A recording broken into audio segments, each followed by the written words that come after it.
Tēnā koutou katoa. Good morning, everybody. Welcome to this council meeting on the 25th of March. Welcome to members of the public who are in the chamber and also watching online, media, councillors, staff. Welcome to you all. Right, so not too onerous an agenda today, hopefully. We'll see how we go. First of all, just ask for apologies. We do have an apology from Councillor Cowles. He may join online at some stage, but at this stage he's not intending to. Any other apologies? Someone like to move, accept that? Deputy Mayor Halilele, Councillor Linwood, thank you. Those in favour say aye. Aye. And against? That's carried. Thank you very much. Do we have any declarations of interest? No. So we now go on to public forum. We've got several members for the public forum, one of whom's not here at the moment. So we'll go to Ray Henderson. Welcome back, Ray.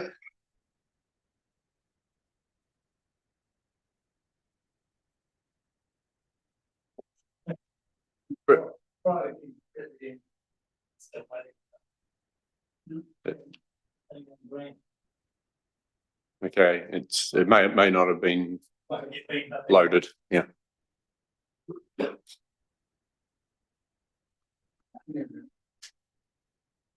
Right now.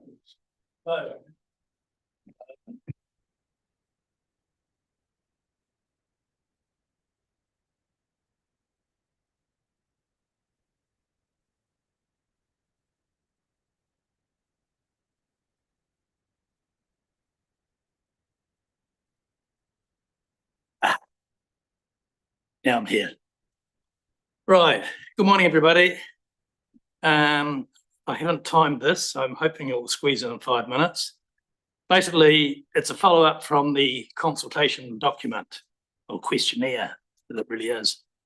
There's lots of holes in it, quite a few things that could be improved. So I just thought I'd give you the benefit of my knowledge. The first thing I got stumbled on was, where do I live? There's no central Oamaru option in the suburb when you put in your address, etc. I had to finally select South Hill, which is wrong, because where I live, I can look across the gardens to the South Hill. So it seems to me there's some problems there with the options available on that.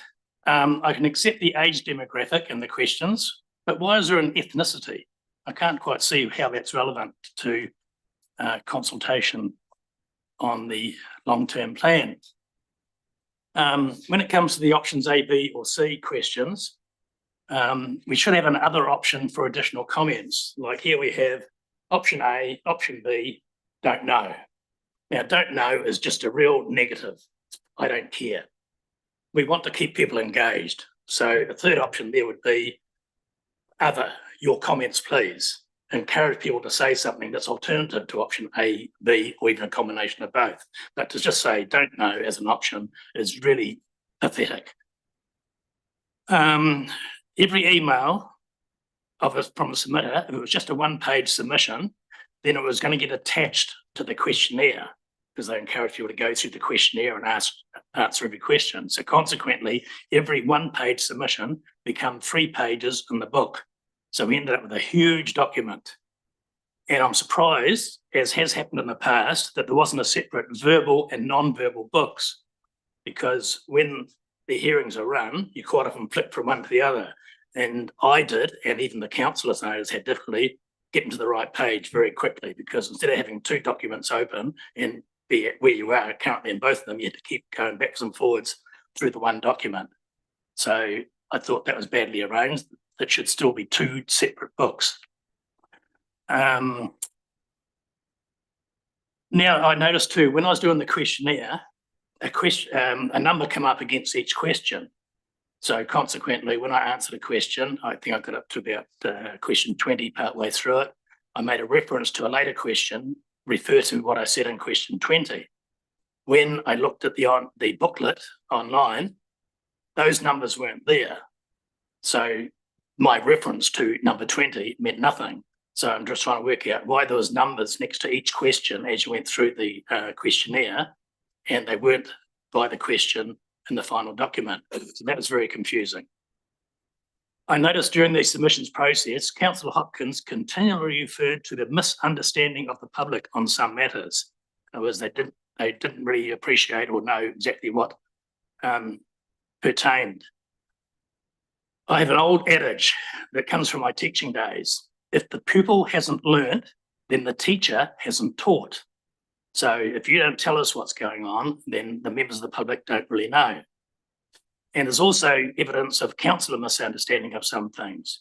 I noticed how the Honorary Whitestone Civic Trust, how that sits with council. That was stated clearly by Richard Vinbrow at the meeting for the elucidation of one of the councillors. Also, the information centre and how that works in with Whitestone City. That was clarified by Carolyn Lewis. So there is misunderstanding on both sides. There were some comments during the hearing on the cartoon depictions that are in this book as well.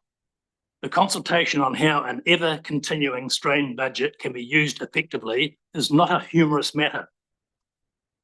So there were opportunities in this book to actually have actual photographs of our great district rather than using caricatured depictions. So I think that opportunity should have been made. I don't think cartooning in a book like this is appropriate. And then following on from this LTP document, questionnaire, whatever, there was the poorly designed survey on Lower Thames Street. That was obviously done in-house to save money, which is a good thing, but the creators need to be conversant with how to do a survey. There was an online comment made about the unlabelled field, which obviously put a person's name, but it didn't say that. And that drew a response online from council, but there was no rectification of the error. So if you're going to have a survey, make sure it's accurate, make sure it's appropriate. And now I'll go on to another subject, which I said I was going to speak to public forum, the elections, our upcoming elections. Now, this is outside the purview of the council, but we must try to get online voting to increase the participation level. It was 45% at the 2022 elections, which is basically piss poor. We've got to get the council to push that with, I don't know whether it's DIA or the Electoral Administration Commission or whatever, to get online voting. I know there's problems with that, with security, etc. But I really think we need to have online voting to get participation in an electoral process. We also need to get STV. It's a far better system. It's a far more egalitarian system for voting. We need to get that as soon as possible. It's used by 15 other councils in 2022. And I think a 16th was actually seeking a referendum on it in the last election. So I'm not sure whether they're going through it with this year, but it's a far better system to have. So that could actually be in our election voting forms this year. And that'll do.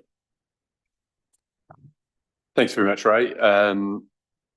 There's some really good work that's been done by Local Government New Zealand on electoral reform, and if you go onto their website, I think you'll be able to find that, but it does talk about some of the challenges and so on around online voting, but also who should be running it. So at the moment, each council runs theirs, usually through a contractor.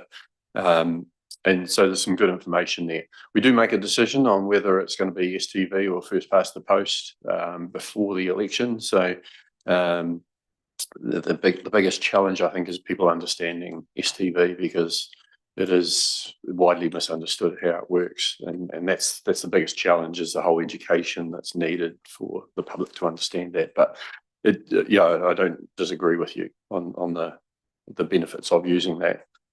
Just a couple of very quick other bits, though. The ethnicity question really is, we've got a diverse community. We want to see whether people from different backgrounds are responding, and that's solely the reason for that. Are we just getting it from one, the majority, the largest group, or are we getting views from a range of different people from different backgrounds?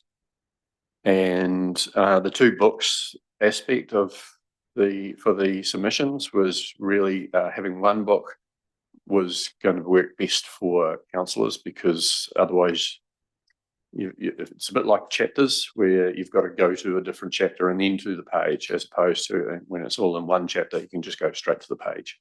But they were supposed to be divided in some way for the public, and I don't know what happened there. But I will pass to Mr. Palmley, just if you want to respond to any of the comments. Thanks for the. I just say thank you for the comments. I think, welcome feedback. As you're aware, one of the ambitions of our transformation is to be able to engage better with our community. This is a work in progress. I think, we're pleased with the response we got to the long-term plan consultation, but that's not the end of the job. It's the start of something to build on. So I think we'll just take on board that feedback and think about how we can improve on what we do next time when we go out to consult. So thank you for that. I echo that. Thank you for coming in and take all those points on board, and the comms team that does the work will look at what things they think could change and what we could benefit from. So thank you for taking the time. Thank you, Rob. Next, we have Lisa Howard-Sullivan. So welcome back to the chamber, Lisa.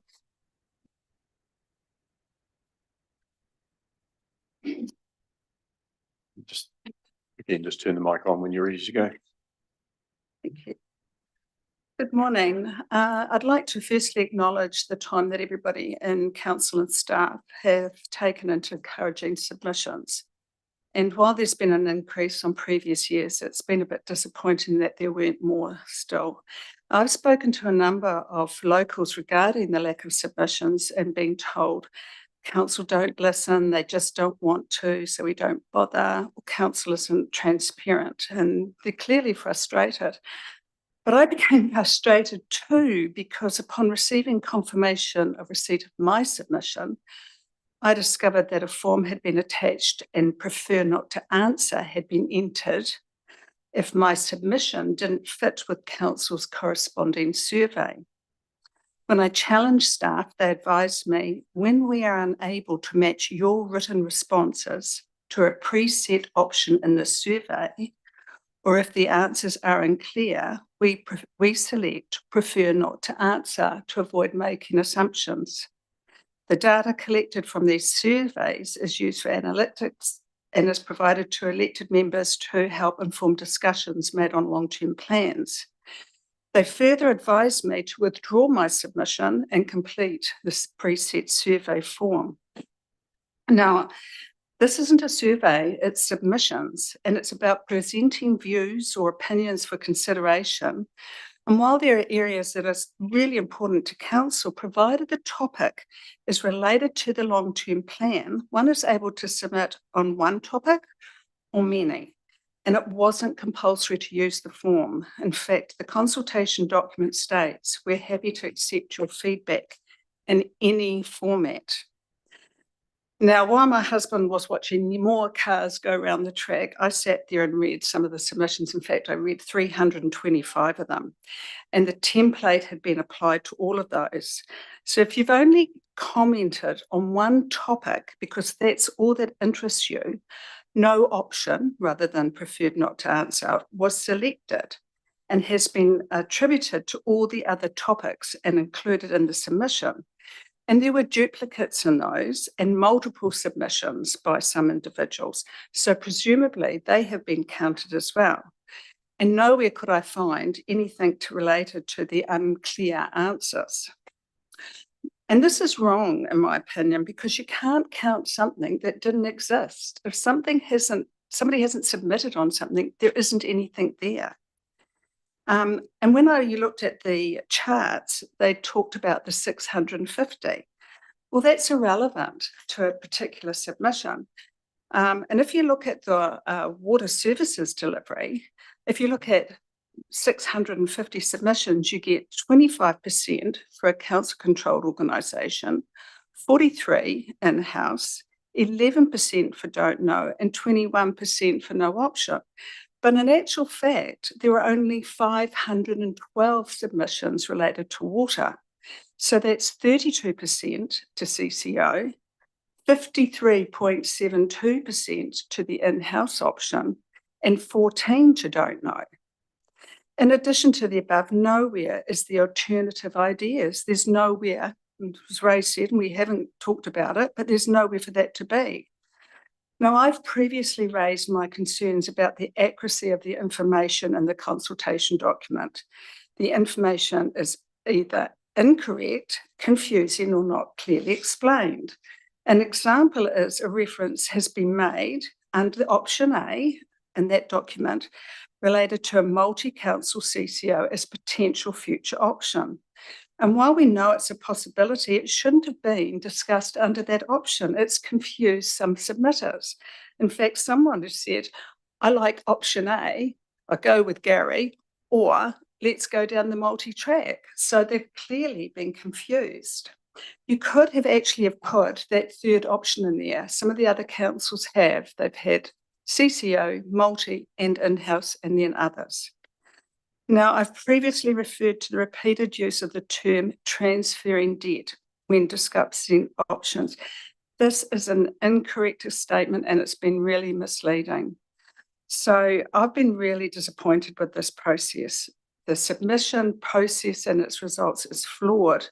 And I think that's what is contributing to why so many people are dissatisfied and why they're calling for transparency, because I don't think you're getting all the information in a correct way. I think the charts need to be reproduced based on the actual numbers of submissions received for each topic, not 650. And it should be acknowledged that some of the information is not correct. Details explaining exactly how the financing of the water service delivery options should be made clear to the public, not just that our rates are going to be lower. And I think everybody deserves to have it clearly explained to them. Thank you. Thank you, Lisa. Any response or any questions?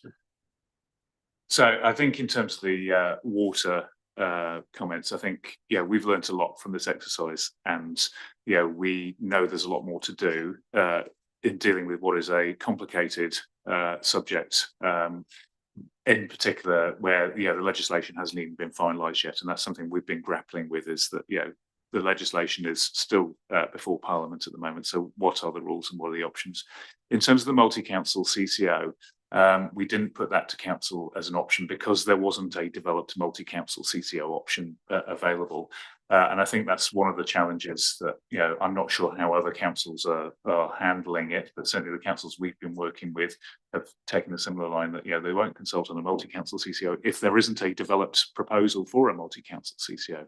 I'm aware of some councils that have put that as an option when they've made, very little effort to actually develop a partnership with other councils in the country. So we are planning to run more consultation on waters, because we have been working since the LTP consultation was agreed with other councils to look at developing a multi-council CCO option for council lands for the community to consider. So it is planned at this stage that we would undertake more consultation, and we want to look at that. It is a massive subject in its own right, and I think it deserves its own consultation, and we'll need to put a lot of work into communicating on that, and we're considering that at the moment. I totally agree with you, but in this document here, it does discuss the opportunity for future collaboration with other councils if they join us.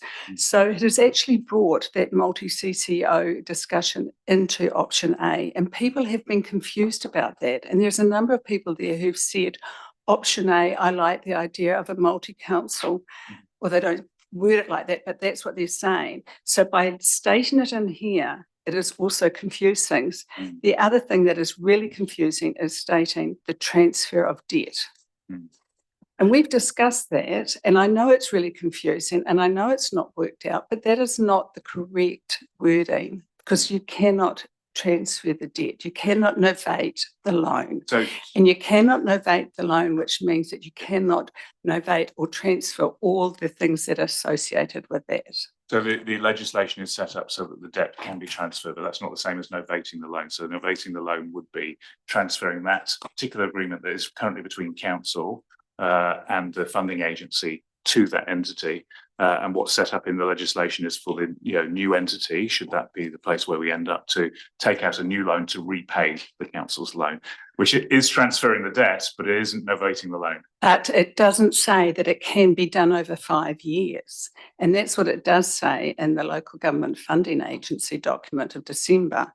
So just by saying we're transferring the debt and it comes out in 2027, you've put forward the understanding by the local people that it goes from here to here. Now, that's not necessarily correct because the loan stays with council until it's paid off, albeit coming from the CCO. So that is really misleading people because they think it's just going to go. And I know it's hard to explain. I've asked you to explain it. I've looked it all up. It's complicated. But when you simplify it quite like that, people think it's just going to disappear, that their rates are going to come down and it's gone away. It hasn't gone away. It might go to somewhere else, but it's actually going to go up. I think it's And the long complicated term. and confusing rather than misleading. And I think it's complicated and confusing rather than misleading. And I think, our job is to try and explain, complicated and confusing things in a way that, is understandable to our community. And that's why it warrants its own consultation. We So, do need to move on a little bit from this, but take on your points there. We do move on to Councillor Hopkins, who has a question for you. Lisa, thank you for the submission. I'm just trying to get my head around the calibration or recalculation you did with regard to water, and you took the number down from 650 to I think 500 something. Was that predicated on the percentage of people who said they don't know? How did you arrive at that new figure? No, that's if you look at the charts that were put out, you've got 650 submissions, but you haven't got 650 submissions on water. You've only got 512 because some people didn't put anything down about water. So you can't count that. So if you just take those figures of the So three. you have counted the number of people who didn't put anything down. Absolutely. Okay. Thank you. And I think importantly, there will be a whole different consultation on the water situation, and the consultation we have done is going to help inform what we need to put in there around the detail, what the level needs to be so that people do understand it. Yeah, it's not just the water though, because those charts apply to every topic. Yeah. So they need to be redone. Yeah, no, just Thank you. on that, particularly around that water. Thank you very much, Lisa. Appreciate that. Our third person hasn't turned up, and that was the person who was the petition to council. So we will get on with the rest of our meeting, and we'll see how timing goes. We'll be dealing with the petition very shortly after a couple of other items. So first of all, we'll go to 4.1, the public meeting minutes from the meeting on the 11th of July. This is a bit of a catch up still on minutes. Any comments? Move confirmation. Thank you, Councillor Hopkins. Do we have a seconder for that? Councillor Linwood, any comments? Okay, I'll put it. Those in favour, please say aye. Aye. And against. That is carried. And next one, 4.2, the minutes from the council meeting on the 25th of February. Councillor Hopkins. Yeah, Mr. Chair, I have provided Carol on the second floor with 4 corrections. They're basically a word missing on page 11 and full stops or absent full stops at the end of some sentences. That information will be passed on. I think it's going to be incorporated in the minutes. If you'll accept the fact that there's no change to the meaning of anything, I'll move the confirmation of those minutes with amendments as agreed. Councillor Thompson. Thank you, Mr. Mayor. I have one correction to the minutes. I'm showing as being present on the interweb. I was for the public part of the meeting, but unfortunately, because of some logistics with a new Zoom link, I did not participate in the public excluded part of the meeting. Right. Thank you. We'll make sure that that's noted in that part of the minutes. Right. So movements. Are you seconding the motion? I'm happy to do that with that amendment. Yep. Okay. Moved and seconded. Any other comments? We'll put that. Those in favour of adopting those, say aye. And against. That is carried. Thank you very much. Move to 5.1, Chief Executive's report. Thank you. And first of all, apology, there seems to be something happened with the numbering system in this report and a subsequent report but hopefully that's not too distracting from the substance of the report there. I'll take it as read, but just highlight a couple of things in here. First of all, really to highlight, the challenging period we've been through as a council, dealing with a lot of big issues at the same time. So the long-term plan, what's been the most challenging long-term plan for this council, and the consultation, preparing for local water done well, the district plan review, whilst also transforming the way the organisation works. So our resources, do remain stretched and have been considerably stretched over the past period in dealing with what are, big projects in their own right for what is a relatively small organisation. And this has placed quite a bit of strain on us, both on the staffing side and the governance side. And I just wanted to recognise all staff for their excellent work over this challenging period, but also thank the governance team for their support for myself and the staff as well. Just a little bit about transformation and where we're at with that. So what we're doing with transformation is fundamentally changing the way this organisation works to deliver in a very different way. And this brings with it many challenges. It's more than a restructure. The restructure supports us in delivering a very different way. And that includes a new customer service model, which we've just started to deploy in the organisation, but there's quite a long way to go on that. But the service hub at the library is the start of that process, enabling us to extend hours of service, whilst also making sure that we don't increase the cost to serve as well.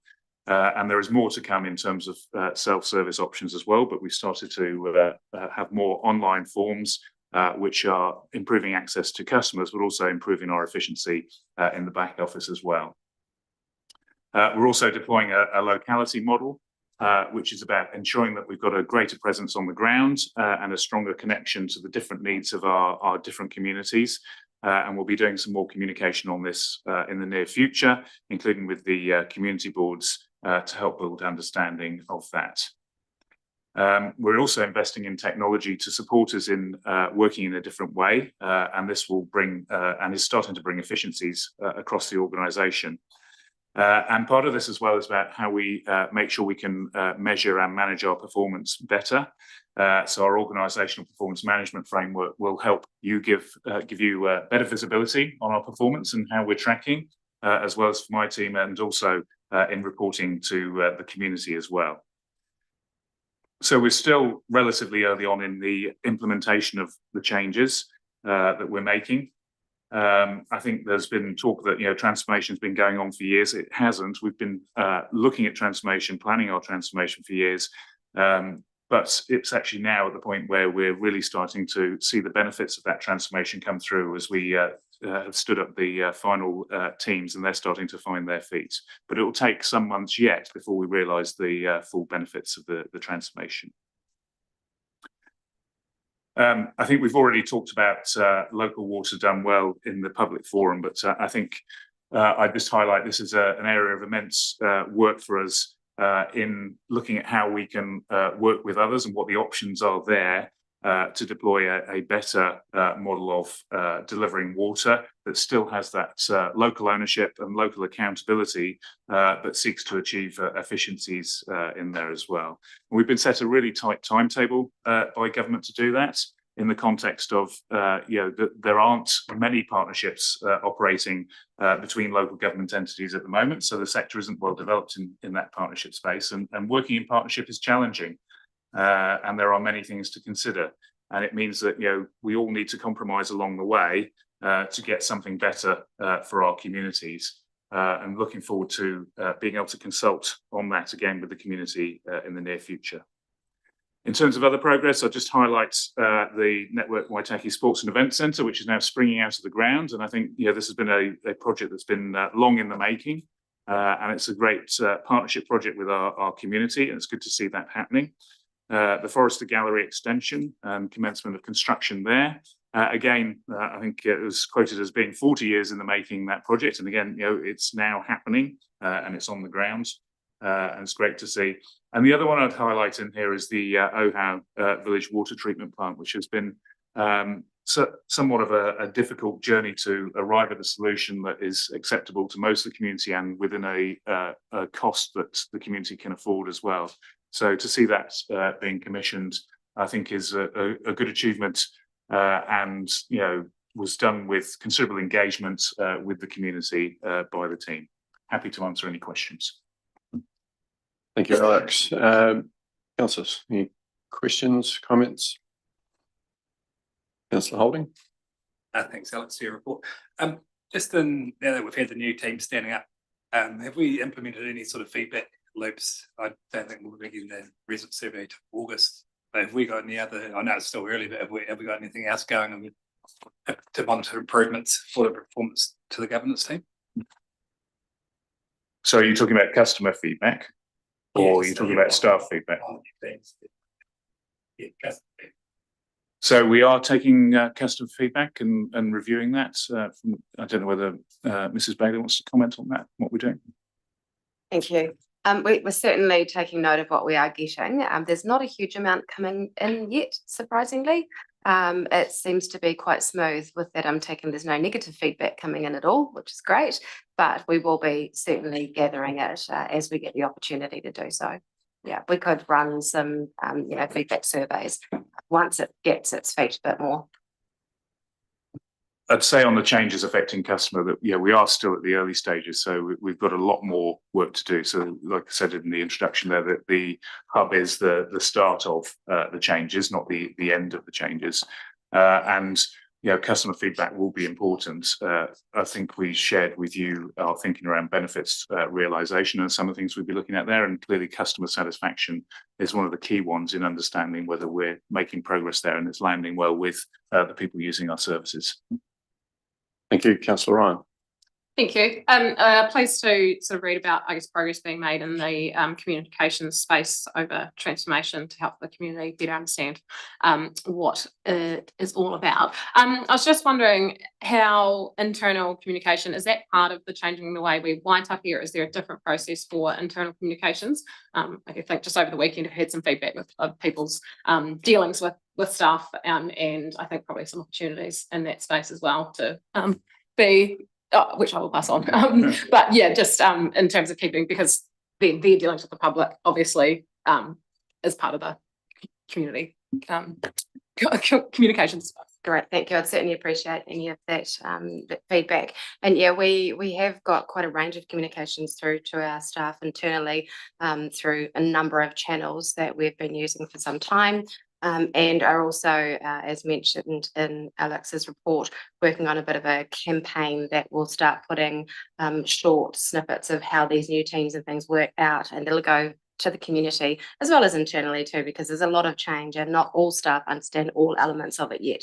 But there is a lot of options for them to pick this up. The difficulty we've got is, as Alex also alluded to, people are quite stretched and quite resource stretched, and it's getting the time to get across those. But we're certainly putting it across multiple channels. Thank you, Mrs. Bailey. Councillor Hopkins. Yeah, thank you. Alex, thank you for the report. Just if you could, for those of us who are struggling with all these go aspects of IT and cyberspace and so on, can you amplify or give us a bit more information about the deployment of the AI chatbot, and also the development of Citizen Central? And just in addition to those sort of general questions, you talk on page 29 of your report about the rollout of the new services at the library. The customer service hub has got underway. I'm just curious to know if there's been any specific responses to that, positive or negative. So is the chatbot a full-time role? So we have just fun. So this council set us the challenge of looking at how we use AI to help improve our efficiency. And so the AI chatbot isn't being deployed for direct use by customers. It's actually supporting our customer team. And what it means in a practical sense is that when we have a customer come in that, or contact us on the telephone, the AI chatbot is assisting the customer service officer in pulling information from our systems so that they can quickly answer their questions. And this is part of our aim to ensure that we get to, our stretch aim is to get to 90% of inquiries from customers dealt with at that first point of contact with the customer officer. So that the inquiries are not going into the back office. Customers aren't waiting to find out. And that means having information readily available to the customer service officers so that they can answer those questions immediately. So the chatbot is assisting in searching that information. So it's, picking up the keywords that, the customer is inquiring about and getting the information to the customer service officer as quickly as possible so that they can answer those questions. Citizen Central is we're going to be the first council to deploy this in New Zealand, and it's essentially a customer portal. So whilst we So it's actually a product somebody's developed, is that what you're saying? yes, it's a product that's we're going to be the first council to demonstrate this in New Zealand.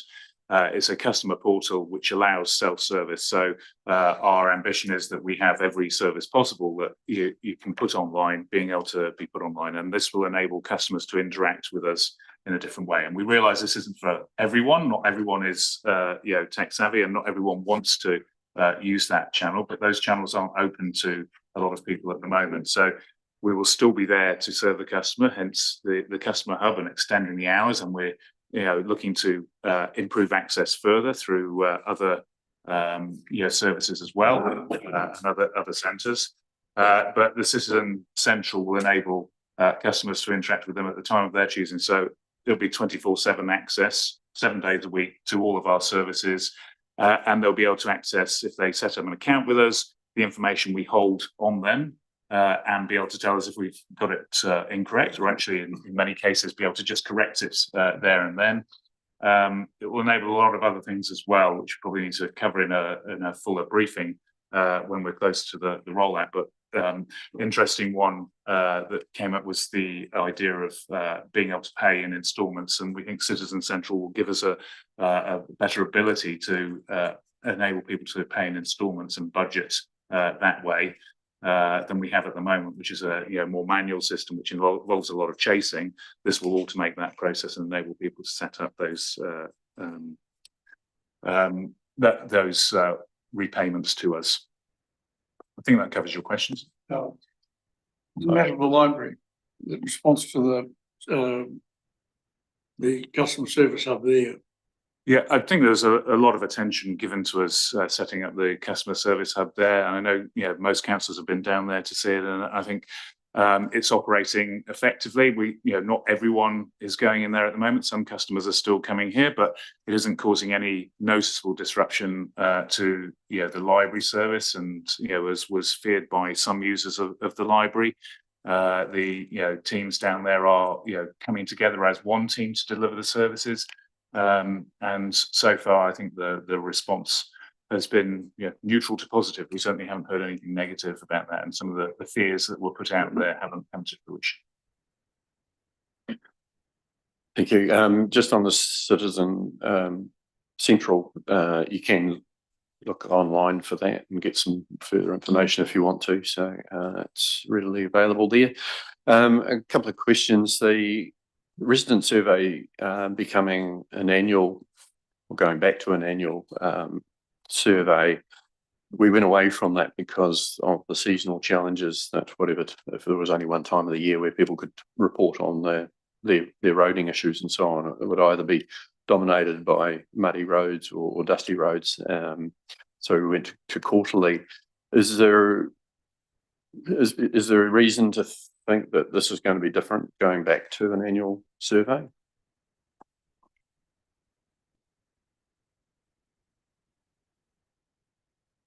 I think it's something we'll need to keep an eye on. I think one of the things we're conscious of is the amount of engagement we're doing on various other things as well, and our capacity to deal with a quarterly survey. But I think we'll need to see if the results are muddied by going down that route. But I'm conscious that we are doing a lot of other engagement as well, And we have the ability with our platform now to do snap surveys of residents on other issues as well, if there are particular issues we want to look into and test whether we get a different result at a different time of year. Thank you. Just one other comment, really, and it's just around the Mayor's Task Force for Jobs. It says there of the 30 outcomes required that our coordinator has achieved 28, and I just note that is already achieved because the year's not finished, and they will more than achieve the 30 is the expectation for the year. So which is all very positive. So thank you very much for the report. Any other questions? Oh, so Deputy Mayor Halliday. Thank you through the chair. I just want to comment, and I know that, like there's always room for improvement and things, but I think it's a significant work program that we're asking our CE and the staff to deliver on. And I'm just really looking at the strong communities and the prosperous communities, and just a heck of a big program that we're delivering on, and just all the positive outcomes, like that we need to acknowledge. We're often in the headlines and media for negative, like things on the front page, but I think there are some opportunities to celebrate, like the success of a lot of the work that we're doing, and just touching on the Mayor's comments on the Mayor's Task Force for Jobs. Like, it's a significant, like an achievement to support our community, and also the building capability that I want to touch on.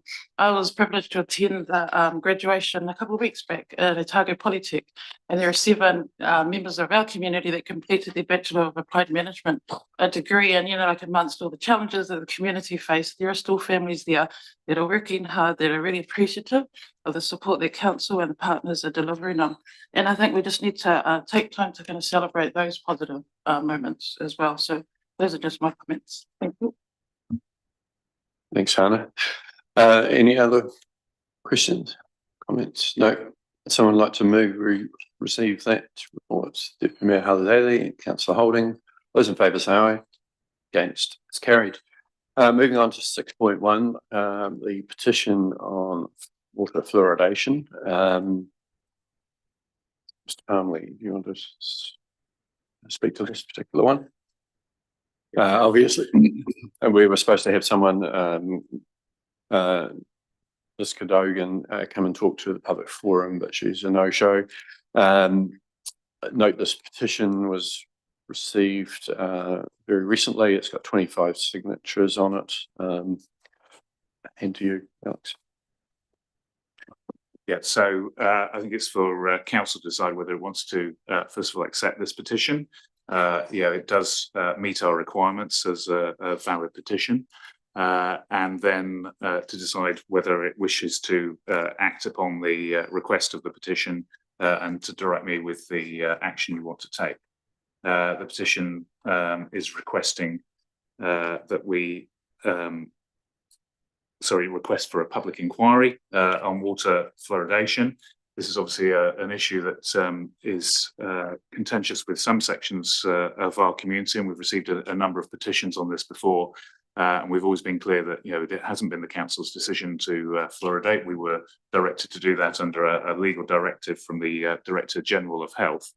However, it is open to the council to request a public inquiry into water fluoridation. This is something that some other councils are doing, where their communities are concerned as well.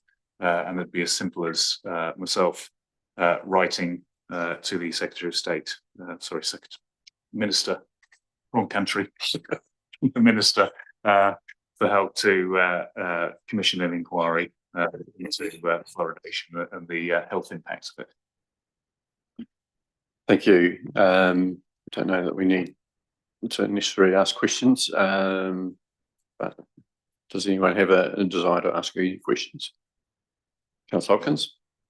Yes, I do. Look, I do. Only this, if we look at the petition, we've been asked by the petitioners, and there's a requisite number of them, we've been asked to consider the following matter. In line with the recent request by Rotorua Lakes Council, we, the undersigned, petition the Waitaki District Council to formally ask the Minister of Health, Simeon Brown, to initiate a public inquiry to analyse the conflicting evidence regarding the safety and efficacy of community water fluoridation.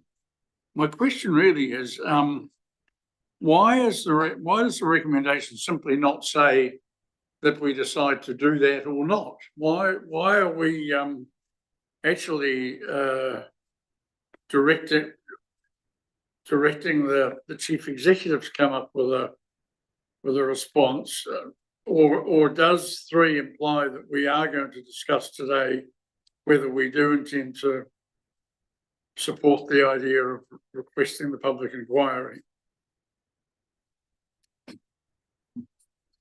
The latter, Councillor Hopkins, the recommendation is that you consider the council's position on the petition and then direct me as to what your position is and what you want me to do about it. Just to progress things, I'm happy to move number 1 and 2. Just to get them out of the way, which are fairly standard. Councillor Hopkins seconding those. Any discussion on those? Put them, those in favour say aye. And against, that's carried. So now there's just the consideration of the position. And again, I just point to the fact that there's only 25 signatories. It hasn't got huge support. It's certainly not overwhelming. And just ask whether anyone's got any particular thoughts that they want to put forward. Councillor Hopkins. Yes, I do. Look, the numbers are low, and it's extremely unfortunate that the person who has generated the petition isn't here. I don't know, and I'm presuming no one else knows why Ms. Cadogan has chosen not to come. I would make the point that irrespective of the numbers of people who have signed this petition, there have been some very significant shifts in public information and judicial conclusion since even the court decisions here in the middle of last year. And I personally can see no harm in us simply asking the Minister of Health if he is willing to initiate a public inquiry to analyse the conflicting evidence regarding the safety and efficacy of community water fluoridation. I can almost certainly predict what his response will be. Thank you, but no thank you. But I don't see any downside from our point of view in asking. So my view is that do we need a resolution for number 3 that do we need a resolution prior to number 3, namely that we resolve to formally ask the Minister of Health, Simeon Brown, to initiate. In fact, I will move that. I will move that the Waitaki District Council formally asks the Minister of Health, Simeon Brown, to initiate a public inquiry to analyse the conflicting evidence regarding the safety and efficacy of community water fluoridation. Thank you. Do we have a seconder? Councillor Ryan. Discussion on that? Councillor Thompson. Thank you, Mr. Mayor. With due respect to my learned colleague, I would be voting against this. I do note that we are getting closer and closer to elections, and we don't want to upset certain sections of the community. But the government has been very stoic in the position that they've taken. The only sympathy I have for our community is it would have been nice for us to have been able to offer the opportunity for people to take water prior to the addition of the Minister of Health's direction. Unfortunately, logistically, we haven't been able to do that. Thank you. Any other comments? Councillor Hopkins. Well, I'm in the absence of other comments, may I make a closing? Well, I will make a comment. This has only garnered 25 signatures. The person hasn't turned up. There may be a very valid reason for that, but it's quite unusual that they haven't even turned up. This is already being asked of the minister. We are hearing time and time again how overworked our staff are, and to the point where some of our requests aren't being dealt with because of the workload. So I'm not in favour even of suggesting we should ask direct our CE to write yet another letter, where I don't think it will have much point, given that the minister is already being asked. So I'll be voting against. Anyone else before Councillor Hopkins write a reply? Go to you, Councillor Hopkins. Well, look, point taken. Reservations accepted. I do find it slightly frustrating, the overt suggestion that this is a political response entirely. In my case, it's not. I think a public health system predicated on informed consent could not and should not sustain a single individual unilaterally being able to make a decision with regard to a necessity of life, like the provision of potable water, without more stringent assessment and scrutiny than they have currently received. It's a consequence, an unintended consequence, in my view, of the dissolution of the DHBs that previously did have responsibility for this particular aspect of health care. And there is emerging evidence that might challenge some of the underlying precepts. It looks as though the United States, through recent court rulings and perhaps the appointment of RFK Jr., is going to adopt a different approach to fluoridation of water supplies that it has. I have a gut feeling that the situation in New Zealand will change within the next 18 months anyway. And as I said at the start, I could see no downside from our point of view in asking for the minister to conduct this public inquiry. I don't think the minister would agree to so doing. I would be personally happier if they did, but I don't see the fact that it's likely to be rejected as grounds exclusively for saying no. And I mean, I think one of us could draft a letter to save the chief executive the time and effort of doing so, should that be a concern. So I would encourage colleagues to vote for this. Thank you very much. I'll put it. Those in favour of the motion, please say aye. Aye. Those against? I'll get a show of hands, please. Those in favour? Those against? That is 5-all. I'll use my casting vote to say no, so declare it lost. Understand the sentiment behind it, Councillor Hopkins, but if it's going to happen anyway, and then it'll happen. Going to go to item 6.6 on page 151, which is the ratification of Council's submission on the Local Government Water Services Bill. Who wants to speak to that one?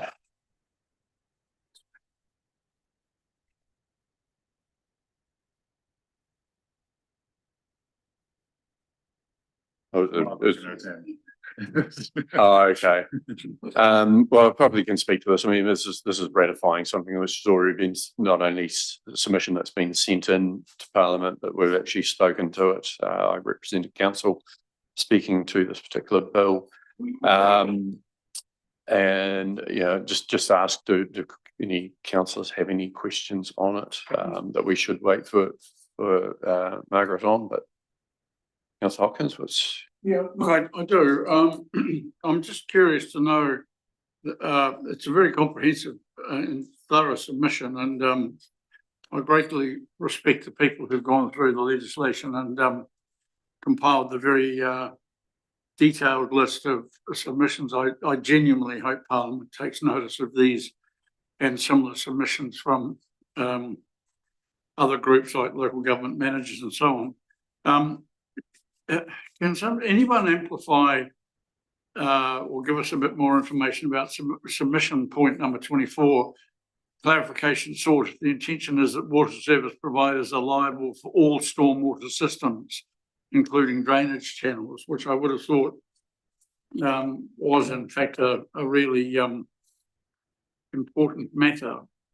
I think, well, just to answer that, it's stormwater is very complex because it comes in very different forms. You've got your piped stormwater systems, but also, you know, within any district, you've got a whole lot of other ways of treating or dealing with stormwater, and that is through waterways, it's through ponding areas. It's there's a whole range of different mechanisms that can be used, and that's the challenge really around how do you define that. And we're not going to be handing over Arana Park, which is a stormwater ponding area, when there's a big rain event. So how does what's intended really when they talk about three waters? Yeah, well, exactly. And I guess we'll only know when the select committee comes back. But a couple of other questions. General feedback on page 158. We consider the involvement and reach of local authorities as too onerous and broad in the bill. For example, bylaw creation, approval of strategies, statement of expectations are too involved and far-reaching. Is that going to be the case even if, for the sake of argument, you have a standalone water entity or a standalone CCO or a joint one? So that was one other question. And also on page 160, there's a reference to the fact that things like consumer connections, for example, in the bill, wastewater service includes the consumer connection, including laterals, but this is not current WDC policy. So what are the implications for that? I mean, does that mean we're going to have to do things that, I mean, I think we've avoided, the policy we've got is one that essentially saves ratepayers money and transfers costs to individuals. I think at the point of the boundary or middle of the road, I'm trying to remember which, but are there implications here for the future for policy review or an imposed change that could cost people money? To the first question on the bylaws and so forth, at the moment we've got the power to make bylaws and we have a water bylaw, and so it's not necessarily that the councils will want to be creating those bylaws in the future, but there may be aspects which incorporate into that which we do have an interest in, rather than the whatever water service delivery mechanism there is. So that was that one. As far as the laterals, etc., Paul, you got a response? Thank you. Yeah, so that's certainly our concern that a sentence in this bill would potentially impose quite significant costs on council, because it says it becomes council's responsibility basically as soon as it leaves, I suppose, the house. So any pipe work between the house and our network would become the water service organisation responsibility, whereas for us, yes, it currently sits with the homeowner. Supplementary then. So would the proposed changes in terms of the standalone internal entity or the one-off CCO or the joint one, would any of those things have a essentially transfer that additional cost to the new entity, or how would that would those changes impact this? Well, it's whoever is the water service provider will pick up that liability. It doesn't matter which form it takes. Yeah, I think at this stage it's very much in the formative stage, and there's a lot of hypotheticals. We've tried to inform Parliament as much as we can, and obviously, as mentioned there, we also support Tautora's submission. So there's a lot of water to go under that particular bridge, and we will know more when it comes out. But hopefully, Parliament does listen to all of the feedback and make some good decisions. Councillor Thompson. Thank you, Mr. Mayor. I just have a question. On page 158, there's a statement that agriculture contributes significantly to the Waitaki economy. The figures on there differ greatly with the Cunliffe and Co report that we'd previously received, where it said that the rural economy and its servicing arms accounted for 40% of the region's GDP, and yet this one says that we're only it's at 15%. Have we had some updated figures, or are we not being as consistent with our information as we should be? Commodity prices? No, I don't think it's down to that. Does anyone have a response? Don't have a response. No. We will seek an officer response later on for that one. So someone would like to move that we ratify that particular submission? Councillor Hopkins, I'll second that. Any further discussion? Those in favour of ratifying the submission, say aye. Aye. Those against, that's carried. Thank you very much. Right, we've got Whitestone Contracting in the chamber now, so welcome Tony and George.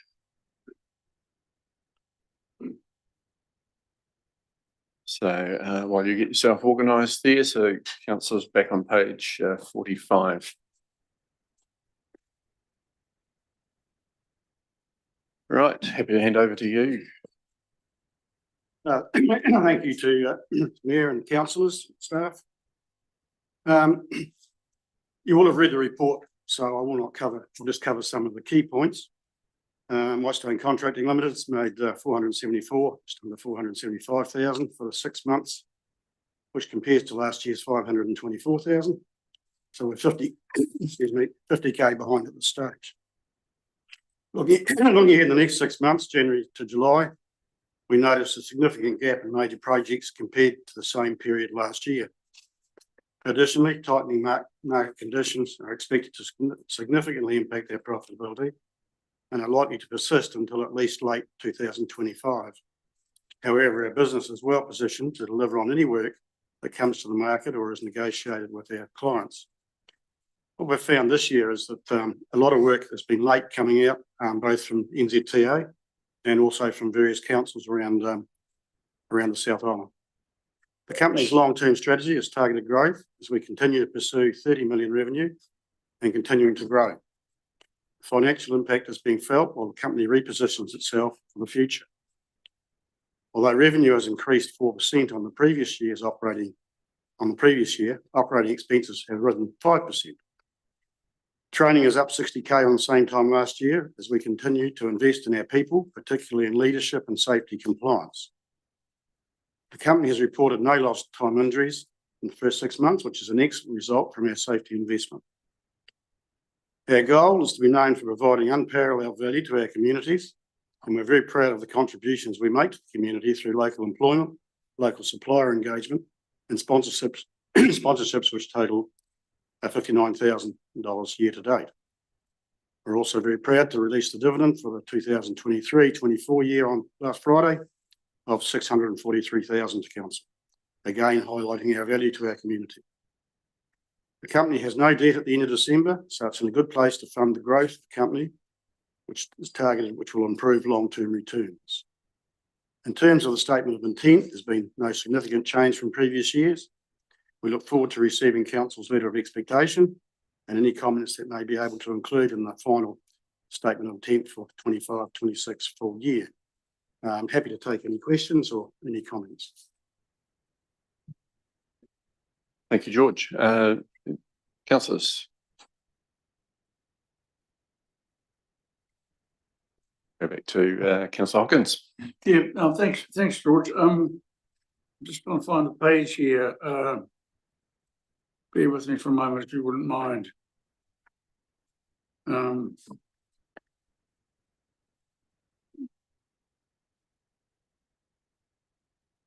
Yeah, just looking at your statement of comprehensive income on, on page 58 of your report, you're showing December, the operating revenue for December this year is 13,828,815 as against 13,251,804. So you're making, well, roughly 600,000 more if I've got that right. But the profit is down from 298,127 to 154,941. Is that, so it's down roughly 50%. Is that exclusively because of you said profits up, or profits up 4 and costs up 5? I mean, what's the explanation for that, for the figures on that page, please? I will pass that to Tony, the accountant here. No, yes, so you're quite right there, Jim, in your assessment and calculations. So yes, revenue is up, as we've said, but costs also have risen during that period of time, and gone up by that 5%. Some of that's to do with our positioning ourselves for growth. We have got our statement of intent, and have had for the last couple of years the target of reaching over $30 million revenue. And to do that, we've incurred some costs in there. We've also noted in training that we've spent 60,000 more than last year in training and getting our staff up to speed. We've recently installed a new training system called Red Seed, and all of our staff do standard operating procedures for all the work that they do, so that they're all highly trained, and that project has come at a cost. Thank you. There's a couple of other financial questions, if I may. On page 69, your maintenance contract revenue is up spectacularly. You're up $1,624,408, but your installation and construction contract revenue is down, and so is your non-contract work. In fact, the total of both of those going down is $1,045,631. So is the increase in maintenance contract income a result of a deliberate stepping away from the others, or what's actually caused those very spectacular shifts in those areas? So in Dunedin, we were very fortunate to pick up the community housing in Dunedin. So that has increased our maintenance projects. So it hasn't been a deliberate thing that's occurred. It's just the nature of the contracts that we've actually managed to pick up during the period. Civil construction type work has been slow for us in this first 6-month period. We were certainly targeting for more, but as George alluded to, the work on the market in that sort of civil construction side has been slow. Look, so just one other final question on page 74. Services to Waitaki, December 2023, 4,871,683. This December, 3,998,115. Is that, I mean, that's a pretty, is that just seasonal switches, payment cycles? It's quite a big drop. Is it a matter of concern for you guys? Yes, we would certainly like some more work from council and in fact from all of our clients. Last year we had the Kakanui water main project, so that certainly helped us and would be included in those figures last year. Is the reason for the difference. Thank you. I think we just also refer to that that work was slow coming out. I think the local council contracts for roading didn't come out till late in the year or early this year, and that is the same across the board.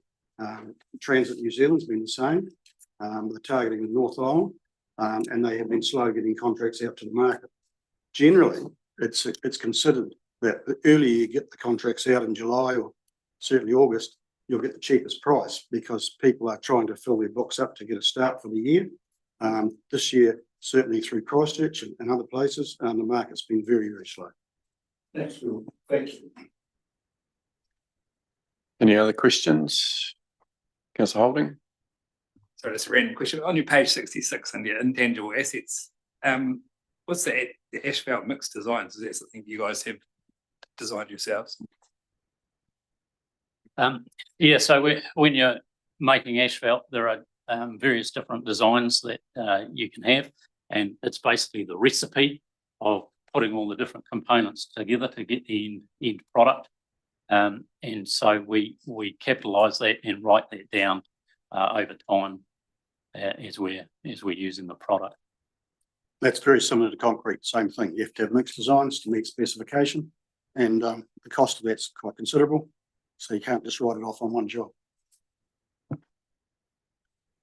Thank you. Any other questions on that? Do you want to move to the draft statement of intent?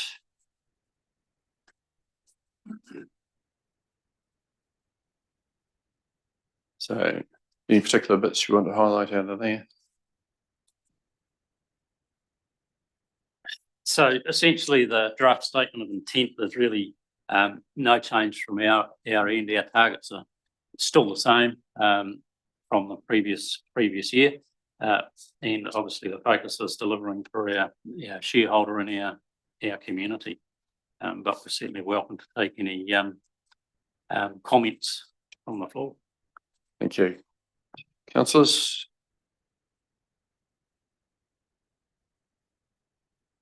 Nothing from them.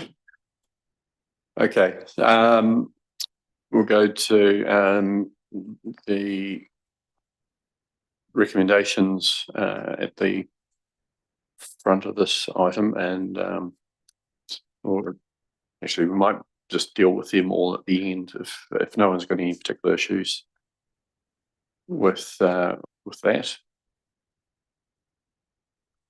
Well, it wouldn't hurt for us to move the first 1A and B with the Whitestone representatives here, I would have thought.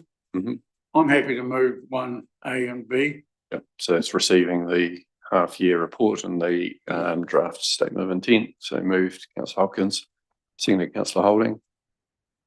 No discussion. I will put that we receive those. Those in favour say aye. Aye. And against. Those carried. Thank you, team. We appreciate the work that you're doing, and yeah, get out and do some more.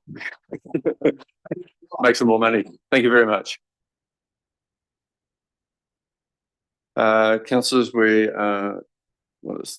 just a couple of minutes shy of morning tea time anyway, so we'll take a break now, adjourn and be back in 15 minutes. Thank you very much.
All right, welcome back, everyone.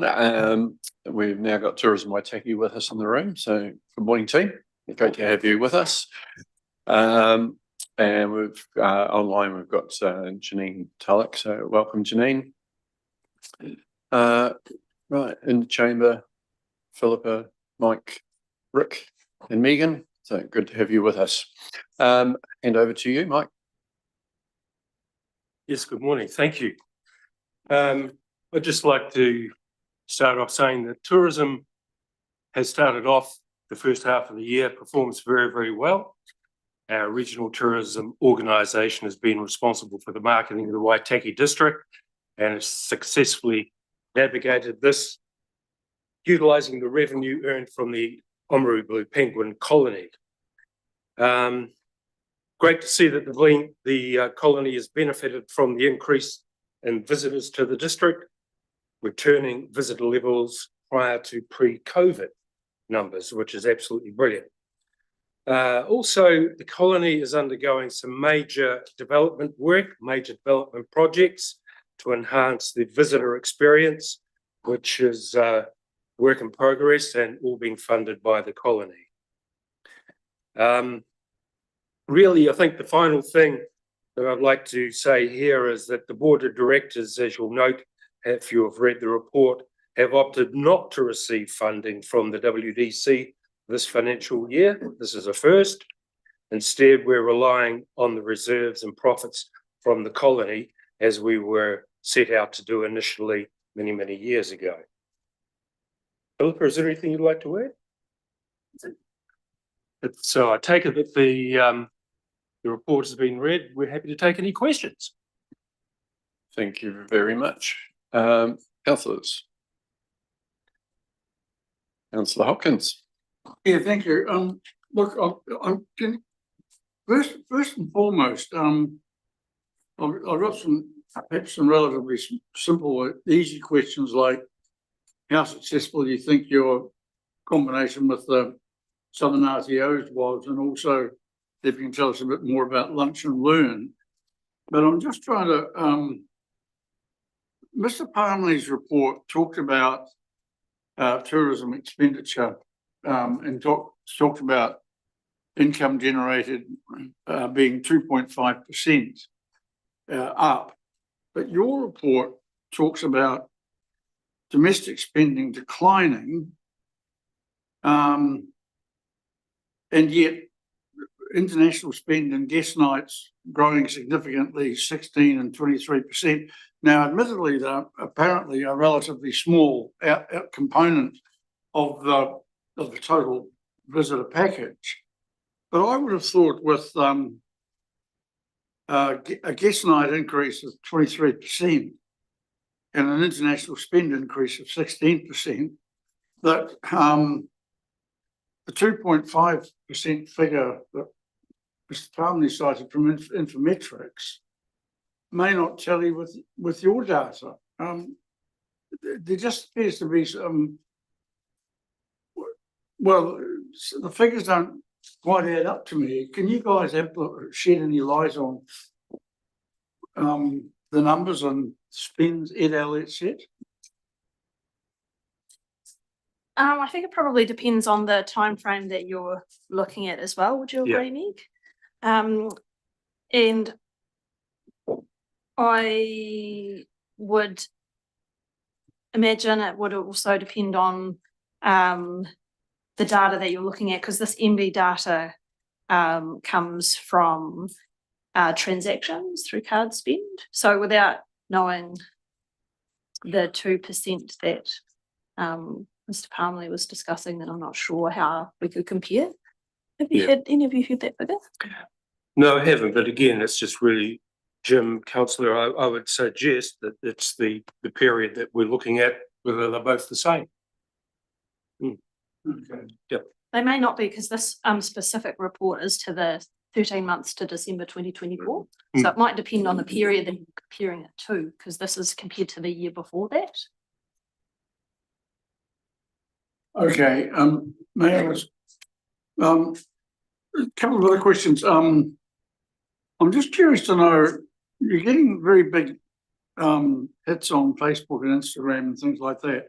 Are you guys able to monetize those at all? Or is there any means by which you can measure the relationship between the number of people you're reaching on Instagram and Facebook and so on, and what they may or may not be subsequently investing money in when it comes to visitor experiences and activities in the district? I'm just going to lean over you, Eric. Really professional. That's a really difficult one, Councillor Hopkins, to try and measure, because bearing in mind someone might see a post to do with the penguin colony in March, and then they might come and visit in September, so the lag time. So unless we did a specific code on a Facebook post that could then be tracked to get a ROI, it's quite difficult. But fair to say that spend on social media is probably one of the cheapest ways of being able to get marketing out there. So you know, I'm not saying that we are not worried about that, but because it doesn't cost as much, you know, you're not so worried about that ROI piece. So it is a difficult one to measure. Look, two financial questions then, just finally from me. You've got really good numbers at the penguin colony. You're only about actually 150 people lower than your highest ever visitor numbers in 2018. So the colony is absolutely fizzing. But if you look at the group profits showing on page 105, you're down from 263,574 to 146. And that's in spite of the fact that on the next page, your net loss is higher, but staff costs have dropped from 124,000 to 18,885.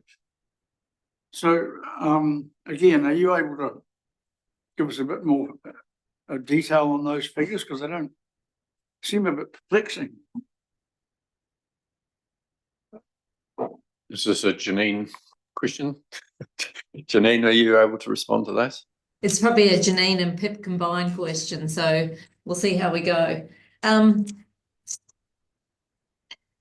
don't have the detailed financials in front of me, but if you look at the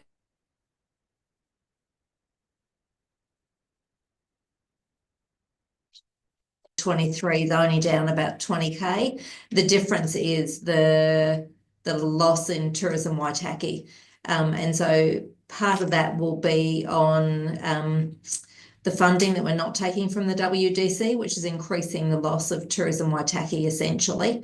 I would imagine, Pip, would you think that's right? Yeah, that's right. Yep. So that shows that 146 to 263 then. That's just the additional funding we're not taking. When we get down to staffing costs, and I'm not sure, Councillor Hopkins, on where the staffing number, that staffing numbers for the Tourism Waitaki staffing. So essentially compared to previous years, we don't really have any staff in Tourism Waitaki now. So where we had Chrissy, who was employed for a short time in the organisation, that's been replaced by a contractor role. So essentially that staff cost has been moved out of staffing and into a contractor expense line. So it's still an expense. It's just a different classification in the current year. So you'll see when you look on that page, the total costs for Tourism Waitaki are 311 for this year versus 319. It's just a reclassifying of the cost. Thanks, Janine. You just froze at the start there for a wee bit, but Councillor Hopkins, were you happy with what you did here? No, all good. So it's fine. Councillor Ryan.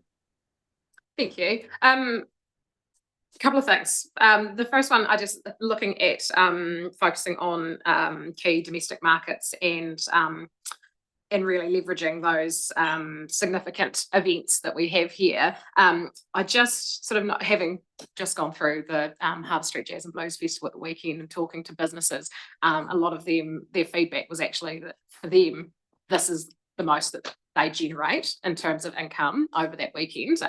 And so, like, I know, you know, you put Victoria Heritage and Steampunk as key significant events, but I just, that was just some feedback that I wanted to pass on, because for our businesses, I guess, yeah, their income and, you know, that domestic market is really important.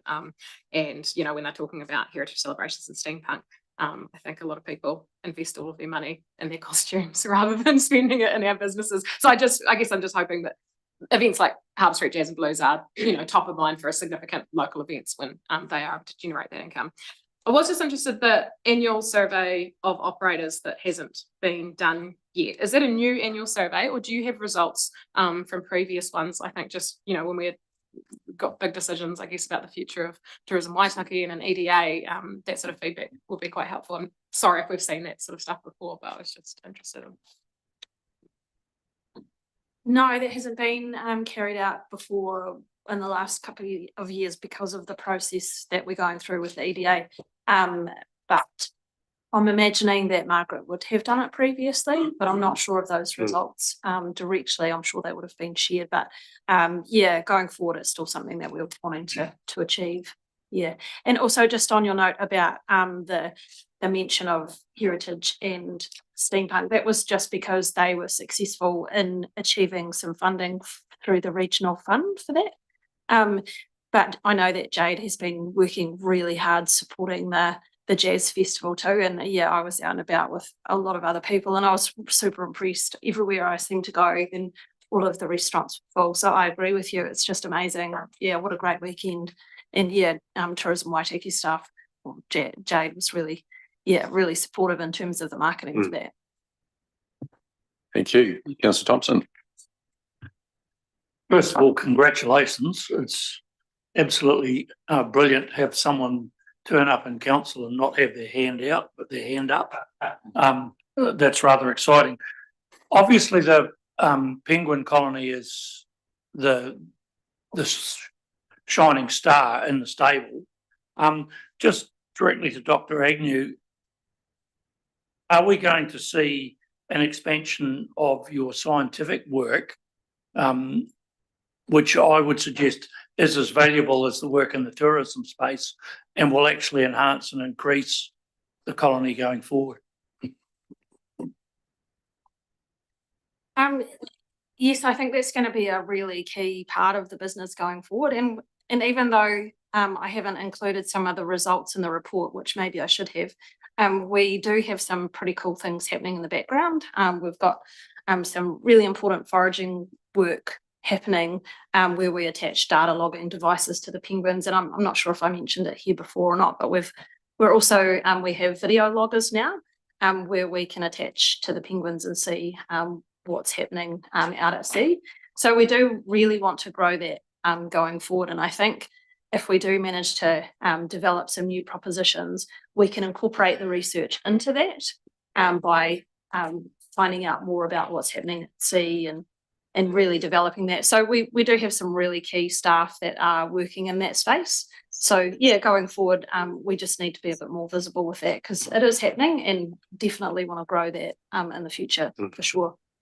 Hey Pip, maybe it's worth also talking to the work you're doing with Dragonfly and how some of that information is going to be shared in the new or the upgraded facility. So Janine's just referring to a partnership we have with a company called Dragonfly Data Science. So they're based in Wellington. And so they're building two different systems for us, one a new data management or input system, and then the other one a reporting app that's going to really nicely show some of our data. And we're going to use that and develop visualizations for the centre where people can engage with the data a bit more. So it's that whole, we've got this really beautiful data set in the background, but it's finding a way to bring it to life in a really engaging way that make people realise that, hey, we're not just about visiting to see the penguins. They're supporting all this really cool work that's happening behind the scenes, and here's a way to to engage with that and see what's going on. And we've got some really neat things happening, which we'll be really excited to share when that's all developed. Hopefully our launch will be maybe late July, early August. So yeah, definitely watch the space. Thank you, Councillor Holding. Have you had any success with your cross-district partnerships with DMPs? Sorry. Any success with your cross-district partnerships? So with the other RTOs. Yeah. So with regards to the Southern Way, yes, there is some really exciting work happening at the moment. As you'll be aware, Minister Upston announced the $3 million fund that she launched pretty quickly after receiving her new portfolio. And that was us going out to all RTOs to apply for some of that funding if they were working with another RTO. And as Southern Way has been in existence for about 2 years, Southern Way put forward a submission, which was a very powerful one, and we will get the results of that tomorrow. And it could be up to $1 million that will be used by Southern Way to promote the 8 regional tourism organisations in the Lower South. That money will be spent in the Australian market and has a very quick turnaround of between April and July that it needs to be spent. But however, saying that, there'll be some evergreen content that will be able to be used post-July. So the feedback that we've had so far is that it was received very well because of the work that's already been done. And I think that'll be great for Waitaki when we look to the market of Australia, our closest neighbour, to bring as many visitors from there into this part of New Zealand. As in the Cross boundary. with the Southern Way. Oh, with the neighbouring RTOs. Yeah, so so from the touring routes that are available at the moment, the ones that are already established, which is the Central Otago touring route, but there are many itineraries that are available through Southern Way, which are 3, 5, 7, 14-day itineraries, which will either see you coming into Dunedin up through the beautiful Waitaki and then over to Central Otago. And the idea being that these routes will be open jaw, meaning into one airport and out of the other. So it will be solely focused on the new, just to do a plug for the Jetstar service that we've got launching in June this year.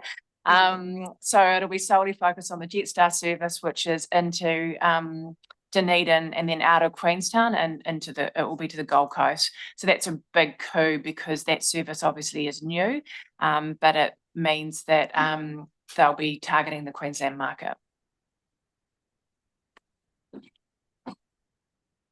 Thank you. Any other questions, councillors, comments? No. Thank you. Move on to the draft statement of intent. So do you want to just speak to that briefly?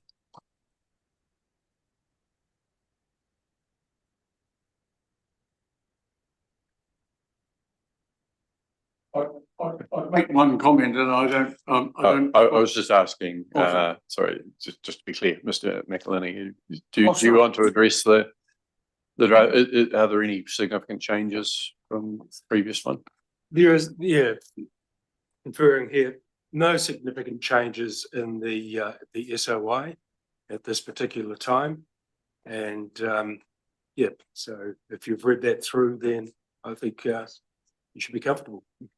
Excellent. Thank you. Councillor Hopkins. All I would say, and I don't intend to try and redraft it now, but I have on an earlier occasion said that I think the vision is clunky. It's not a vision, it's something else. And it'd be quite nice if we could have something a bit zippier and snappier and shorter. But I noticed Philip nodding yes. I think it could do with a bit of a tweak. Okay, anything else? Right, what we'll do is look to page 45, 1C and D that we receive the half-year report and the draft statement of intent. Someone happy to move that? Councillor Thompson, thank you. Councillor Holding seconded that. Any comments? Okay, I shall put it. Those in favour say aye. Aye. Those against, that is carried. Thank you very much. Thank you, team, for the work that you are doing. Thank you for, as Councillor Thompson said, putting your hand up and not your hand out. That is very much appreciated. And there's a lot of the work that you do that the public in Waitaki don't see because you're not marketing to them so much. You're marketing to everyone else. But thank you for the work that you do. It is appreciated. Thank you. Right, councillors move to Amarama Airfield, which is on page 119, and we've got Clive Geddes joining us online, chair of the board. Morena, Clive, good to see you. Good morning, Your Worship, councillors, members of the executive. So we've got the documents and so on in front of us, but happy for you to address them in whatever way you want to. So just the Sure. half-year So- report to start. The 6-monthly report. I apologise for the confusion over the financials. We had not anticipated that sales of sections would get wound into our operational, the operational side of the business. And we've taken some steps with the accountants to separate that out for the future, because it's quite difficult to understand what is happening in terms of the day-to-day operations and day-to-day finances of the airfield when land sales are being included. So if we strip out some of the, particularly the costs, Your Worship, that related to land sales from that 6-month project, in summary, where we were, we had gross revenues of about $42,000. We had expenses of $64,000, which meant that we ran at an expected deficit for that first 6 months. You will note there's comments there about, in item 2, about delays to billing. We changed accountants at the end of the 24 financial year, and unfortunately, the accountant we moved to became seriously ill just prior to Christmas and has had surgery, and we've been working with her standby replacement ever since, and we've got a bit behind the 8 ball. However, I had a meeting at the end of last week with the replacement accountants, and we've got everything back up to speed for the balance of this year. So apologies that the revenue side does not reflect the normal stream of income that we would expect in the first 6 months of the year. Operationally, the airfield has been, we've been blessed, as you will well know in Oamaru, with an easterly summer, and flying conditions out of the airfield have been quite difficult, but despite that, the level of activities have been above last year, and that has, I'm pleased to say, continued into 2025. So I'm happy to take any questions that councillors may have in regards to the 6-monthly report. Thank you, Clive. Let's go to Councillor Hopkins. Thank you. Thanks, Clive, and thank you for the clarification regarding the rents. I had intended to ask about that. The other matter that I think you may be able to give us a bit more information, perhaps can give us a bit more information about, is 4 under other. The Pink Glider Cafe remains closed. The company's not been made aware of any potential purchases. It's an important amenity. You're now going to enter discussions with the current lessee. So is that lessee still paying the lease on the cafe even though it's closed, or what's the deal there? What are your sort of your future? Well, perhaps not so much plans as hopes in regard to the cafe. The lease for the Pink Glider Cafe requires payment of a quite small standing monthly fee, and 5% of a defined gross revenue. So the lessee has to date paid all of the standing charges that are due in time. Excuse me. So that answers that. What we are missing is the 5% on gross revenue because the cafe has been closed. The board has decided to, at its most recent meeting, to now require the lessee to either identify that they definitely have a buyer, that a purchase of the cafe will proceed, or they do not. And if they do not, the board is intending to negotiate the lessee out of the lease so that we have the freedom to put in place parties who have indicated to us that they are interested in operating the cafe in the year to come.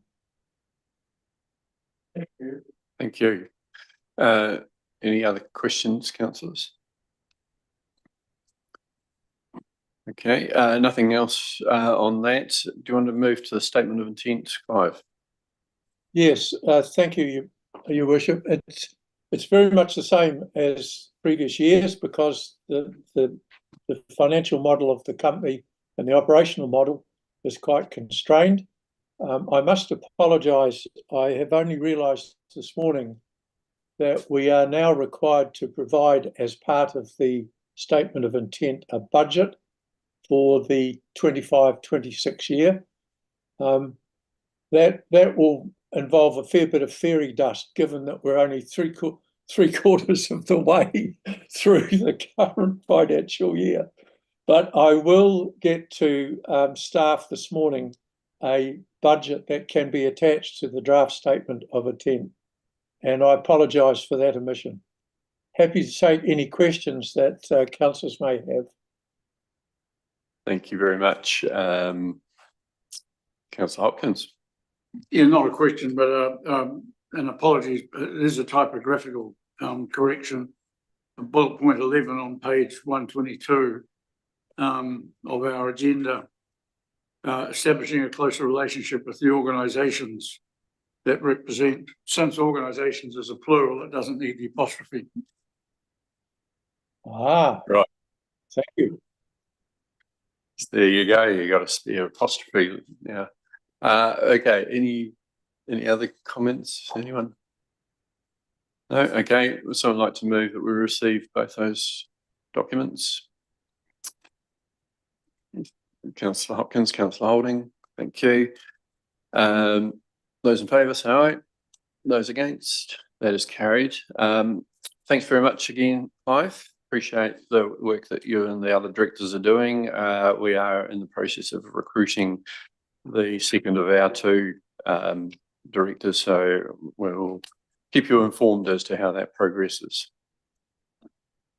Thank you, Your Worship. Your support is appreciated, and we look forward to being able to progress the operation of the airfield so that we can leave some of the deficits that we've been incurring behind. Thank you very much. Thank you. Right. We've still got recommendation 2 to put, I think. Oh, sorry. Yes, for the report, there was the other recommendation around the CCO shareholder subcommittee delegation, or someone like to move that as worded.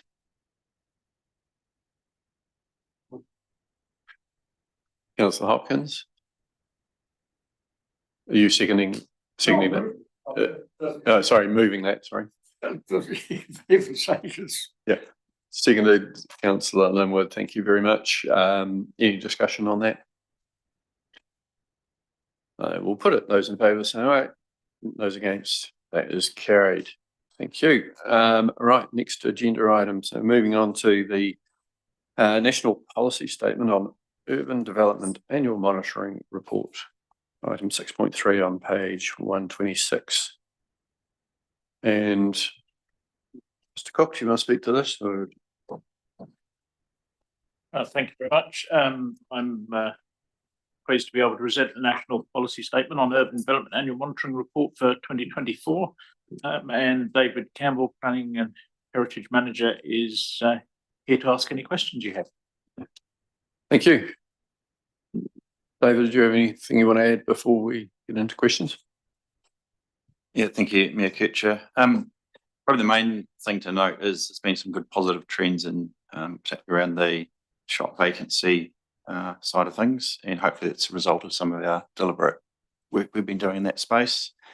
The other item of note really is the addition of the second floor occupancy information, and do note that it's not complete because some of the upstairs we do not know what the use is, but we can find that out over time. It's just a matter of timing in terms of getting information ready. But yeah, we know there's pretty much 2/3 are of those buildings in that area have an upstairs, and quite a chunk of them have ongoing uses, but quite a spread across sort of commercial being the main upstairs use, and then a mix of sort of accommodation with hotels, that type of thing, a little bit of residential.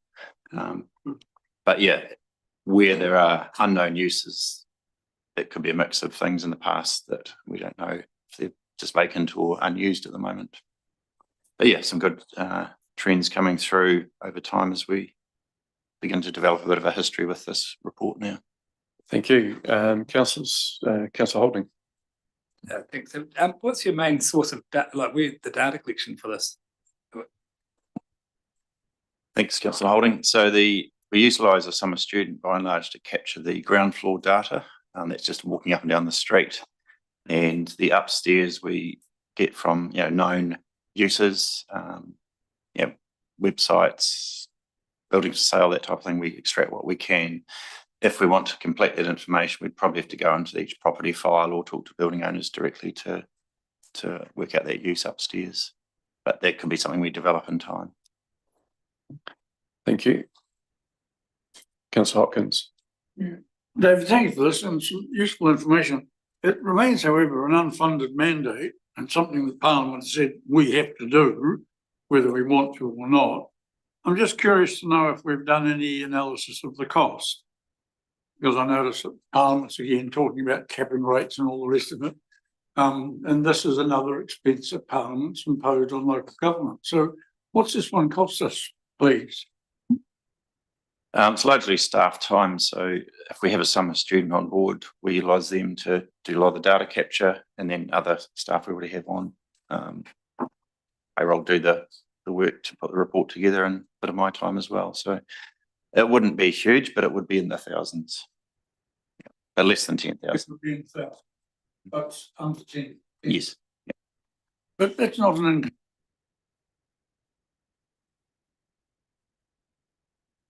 Supplementary, we only do it annually. Some councils, and I think even the NPS, suggest we should do it quarterly, which would be even more costly and time consuming. But I think given the size, it's probably less useful for us to do it more regularly, but annually at least gives us a bit of a trend.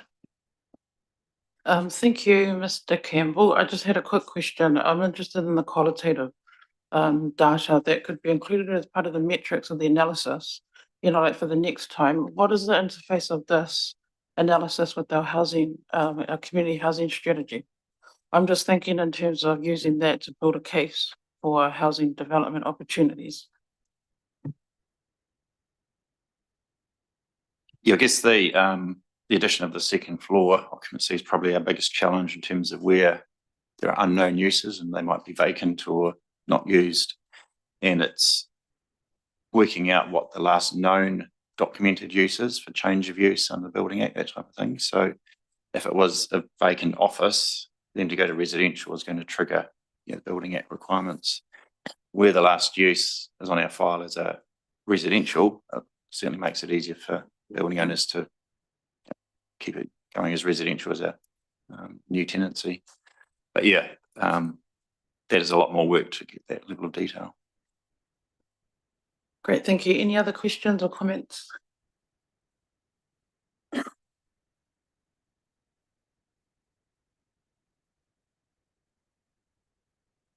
Okay, do we have sorry, councillor Holden? Okay, happy to move the recommendation, seconded by councillor Ryan. Anyone against? Okay, all in favour? Thank you, that's carried. Thank you very much for the report.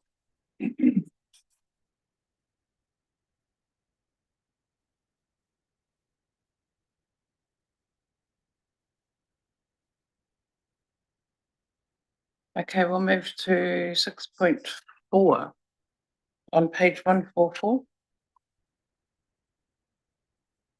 Okay, thank you, Mr. Palmer. So this item is before you as council needs to make some decisions for each election. Obviously, we've got the elections in October.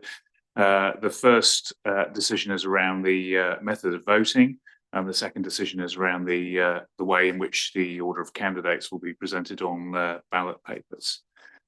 So in terms of the method of voting, the recommendation before you is to progress with a postal voting method, which has been the method deployed by this council and many other councils, most councils, for the past few elections.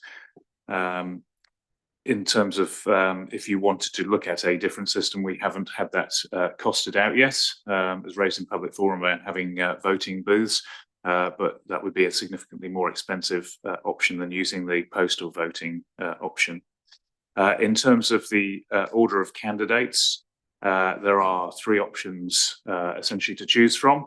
The random order of candidates is the system that the council has used for the past two elections, and this overcomes any perceived advantage that might be given to candidates that appear at the top of the ballot paper. The alternatives being the alphabetical order by surname or the pseudo random order, both of which could potentially be perceived as offering an advantage to candidates that appear at the top of the ballot. Therefore, the recommendations before you under the Local Electoral Act 2001 is that you agree that the 2025 training elections are conducted using the postal voting method, and that the names of the candidates for the 2025 and the 2028 triennial council elections and subsequent by-elections are arranged in random order of surname. Happy to take any questions. Thank you, and thank you, Deputy Mayor, for stepping into the chair briefly. Councillor Ryan. Thank you. Is there any way that we could trial like a booth voting, like, I guess do both, but see whether, like, you know, whether there is interest in a booth voting option? Yeah, at this stage, I guess it's probably too late, but yeah, I'm just interested in whether that's something that could be sort of trialed in some way. So I guess you could say we have a kind of hybrid that we do at the moment. So, for example, on election day, we host an event here where people can come and put their ballot papers. We also have other locations where people can go to physically place their ballot papers rather than using the postal voting system. As referred to in the public forum about LGNZ's review of elections, and I think that's something that might be coming, but I think there's some concerns about remaining with the purely postal voting system for longer. I think if we were going to do a trial, it would be quite a bit of work we need to do now to enable that to happen. And whether we'd be able to trial it in just parts or whether it would have to be a district-wide trial, I think we'd need to take some advice on, because there may be a perception that those that weren't part of the trial are some way disadvantaged in the process. Councillor Hopkins. Yes, I'm very pleased to hear Councillor Ryan ask the question, because it was something that I thought of reading this report as well, particularly when I noted that we have to have a postal vote unless the council resolves otherwise, which does suggest that we have the ability to make a decision, have a voting system that isn't postal, which is clearly flawed. I do share Mr. Henderson's concerns about it and Local Government New Zealand's in that regard. Not so keen on STV, but certainly postal voting is not useful or helpful. And I'm wondering if we know for a fact whether if there were to be booths, they would have to be organised and operated by the Electoral Commission, or whether we could do that ourselves. Does anyone know whether that is an option for us to autonomously set up the booths? One councillor to each booth, are you meaning? When you say we? Well, the question is not entirely frivolous. Well, it's not frivolous at all. One can accept that if it were the Electoral Commission, there would be, as Mr. Palmer pointed out earlier, not inconsiderable additional costs. But it might be if the booths could be operated by us. As in council, not council. By council, yes, that's what I said. Did I say council orders? No, you said us. Oh, well, I'm sorry, by us, I We mean just need to council. keep it arm's length. Yes, I meant the individual entity, the one team of which we are all gloriously and happily part. Could that be reported, please, by the fourth state? But I mean, could we do it? Does anyone know whether in law the booths have to be set up and operated by the Electoral Commission, or could a local authority do that of its own accord and as its own initiative? So I need to get some advice on that. But we essentially organise our elections at the moment. We contract Elections NZ to organise them with us. And we have an existing contract, so we'd be working with them to do that. But undoubtedly, we'd need to draw on our staff and possibly others to be able to resource such an operation to put booths all over the district in our many different communities. Well, a supplementary question then. How urgent is this? I'm just thinking, my thought had been to accept, perhaps reluctantly, that we would probably end up with a postal voting method, but that we could make inquiries about the ballot alternative, the booth alternative first. So is that, in terms of timeframes, is that an option? Is that something we could do if we chose to? We being the one team, single entity, not individual councillors. So, yes, I believe so, but being a one team, I'll refer you back to my report earlier. We have got a lot of big things on at the moment, and what is it you don't want us to do if we're going to start looking into changing our electoral system? I know they are fun, and as the ex-returning officer for South Somerset District Council, I know how much goes into organising booth elections, where we had over 300 polling stations across our district. They are a lot of fun, but they are a lot of work, and even just to look into the matter and how we could do it logistically is a big project. But if it's something you want doing, then we'd need to evaluate our priorities and what it is we don't do to be able to take that forward. I have a lot of sympathy for that view too, because I'm reading through the report. I also briefly thought it'd be good to have polling booths. The report that LGNZ have done, the panel that they put together, that's led by Nick Smith, did some really good work, and it really points to hauling the current system to actually have, like, sort of the Electoral Commission run them, that there would be polling booths, not postal voting, that there'd be a number of changes that would actually make it better.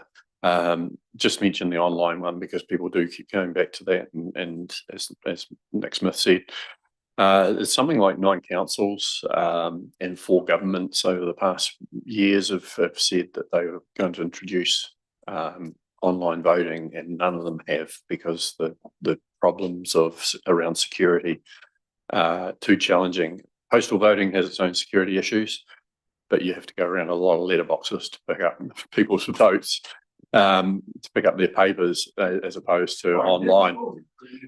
As to online, where someone can go and change everything and no one even knows they've been there. So there's challenges there. It'd be great if it was online, but it's really comes down to what the options are about either postal or polling booths. Right, any councillors, any comments, or you would like to move something, Councillor Thompson? No, you want to say something? Go for it. Well, no, I think that we need to actually look at this seriously, because that there is a wide section of our community who are of the opinion that we're a bunch of absolute dilettantes and who are totally incompetent, and we need to deliver the best system possible to get councillors elected of the calibre that the community aspire to have. So whilst I know it's work that we don't need, I'm in favour of us exploring every possible option so that the community gets the councillors they deserve. Councillor Blackler.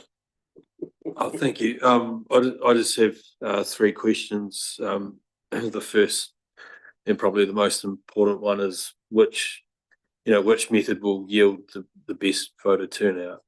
And I guess in supporting the answer to that question, what does the evidence show in other jurisdictions regarding booths versus postal voting?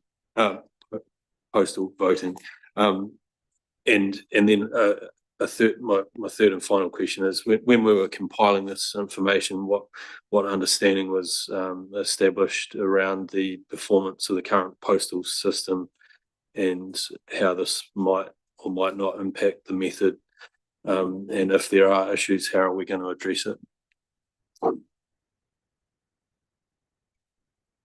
I really do recommend people go to the LGNZ website and check out the work that has been done on there. One of the challenges we have is that with the turnout for central government elections is really high in comparison to local government, but equally the cost of every vote is something around $3 or something, I think something like that for central government elections, and it's in the how many cents basically for local government. The cost difference is massive.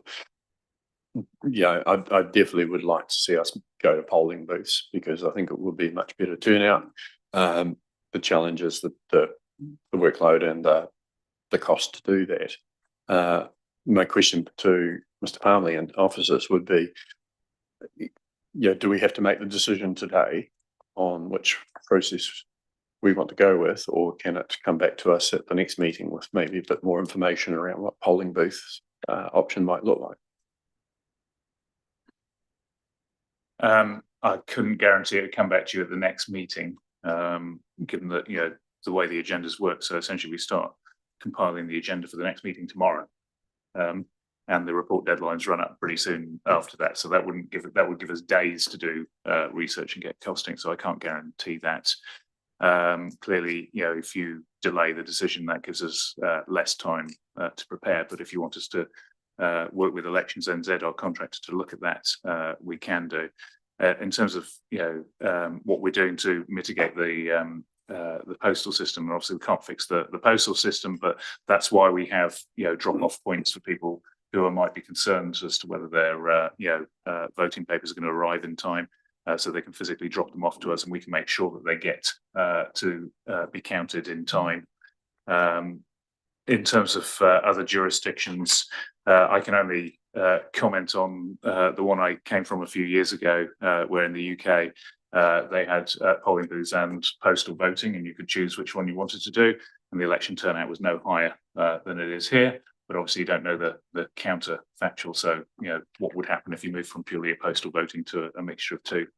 And they're very different countries and different systems, so it's hard to know whether it will have an impact or not. Councillor Hopkins. Yeah, thank you, Mr. Palmley. I'm minded to test the mood of the meeting, having heard Councillor Thompson's very prescient and perceptive comments, and I would move an amended recommendation one as follows: that Council, pursuant to Section 36(2) of the Local Electoral Act 2001, agrees to investigate the cost of a polling booth voting system prior to determining its preferred voting method. And recommendation 2, I would move as it is in the report. Thank you. Do we have a seconder? Councillor Thompson.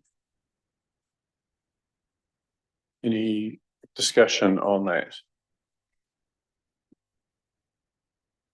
Well, just very briefly, it's, I think, you've summed it up, Jim summed it up.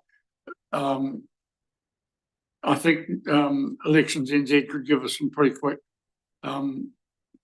ballpark calculations. I suspect the costs are gonna probably intimidate us, and cause concerns about doing this as on a standalone basis. But I think it does send us a clear signal to Parliament that the rather dismissive way that the new Minister of Local Government has responded to the proposal to have polling booth based systems doesn't really address a genuine concern and a really important democratic issue.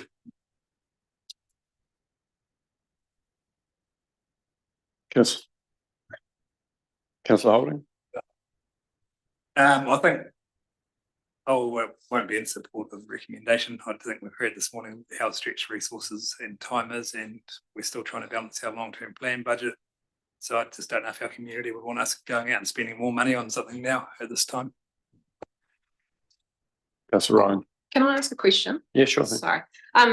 If we decided to just push ahead with postal voting, does that exclude us from doing something like what Tauranga did in terms of delivering alternatives to post boxes? You know, drop-off points, I guess, around the district for voting papers. Just noting that 86% of their voters used those alternatives at their recent election. So that's what we do. We do have drop-off points. So I'm saying we use our libraries. We could look at whether we can extend those drop-off points as a compromise potentially. Yeah. Okay. Do you want to read out your the council motions? 36 local electoral act 2001 agrees to investigate the costs of polling booth voting system prior to determining its preferred voting method. And I've also moved recommendation to cabinet. Okay. So nothing else. I'll put that. Those in favour, say aye. Aye. Those against. That is carried. Thank you.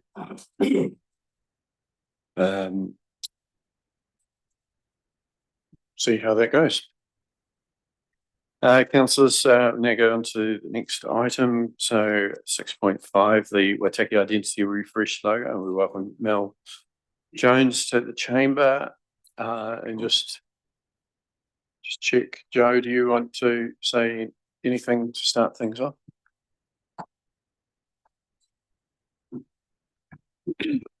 Thank you. Yeah, just to note the importance of the journey that's been taken so far and the work that Mel and Sonia and the teams have done around this. I look forward to the presentation and the appreciation of the work that's gone into the logo. Thank you, and I should have acknowledged Sonia as well. Welcome, Sonia. Mel, hand over to you. Kia ora tātou. Thank you for your time this morning. So this morning we have we're proposing a new identity logo for the district.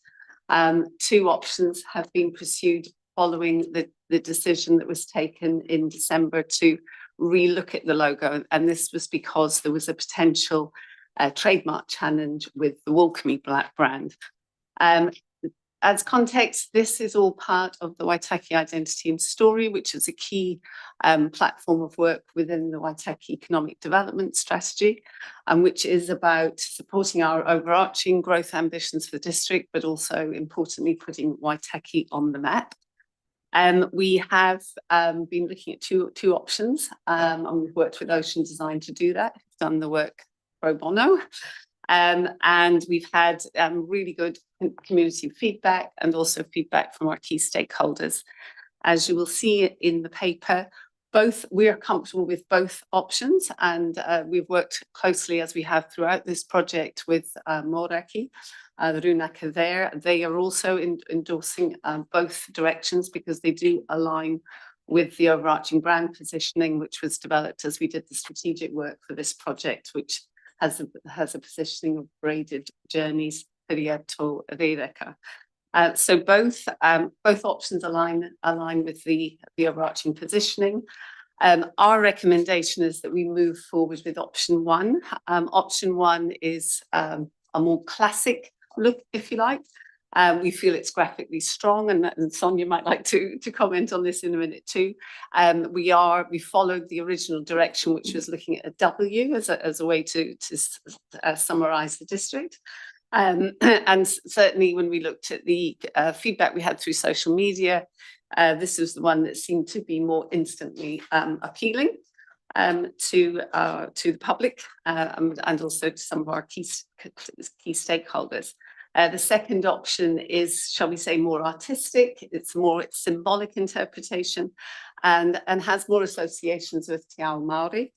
And talks to the tiers of Aoraki. More welcoming and more expansive were some of the words that feedback we received from stakeholders was.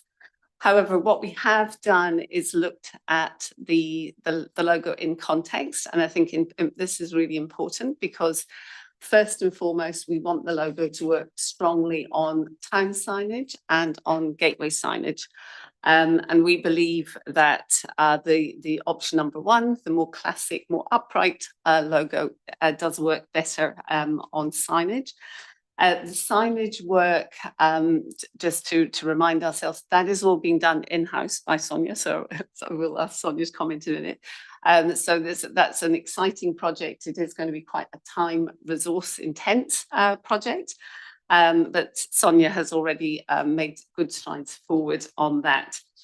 And we're hoping to still ensure that we can have some new district signage up and running in the district by the end of June, but this is a long-term play. So it's probably it will take a number of months, and we're still working through the timeline and the budgets on that. But maybe I'll just pause there for questions and we can, as we go. Actually, I'm going to ask Sonia, would you like to make any other comments? Not really. But I'll take any questions. Yeah. Thank you. Questions? No questions. Councillor Thompson. Thank you. I've made some criticism of the Palmerston sign at our last briefing, and I see the outline of the sign is unchanged, but it does say draft concepts. I presume it's open subdivision. Yes, it hasn't been. It definitely hasn't, been reiterated, but it's just a basic kind of concept design, but we're definitely working with the community feedback on the final designs. And I would say the community feedback has been really helpful, particularly looking for more natural materials, but also ensuring that we've got something that's going to last a long time and isn't going to be like current logos where the photo has kind of disappeared into the ether. So that's an important part of it. Obviously, the budget is a key element too, and we're trying to balance the two. We will be going to a procurement process and looking at a number of suppliers and asking a number of local people. We've also had people reaching out actually from outside of the district. So we'll be doing a request for quotes initiative as we go down the track.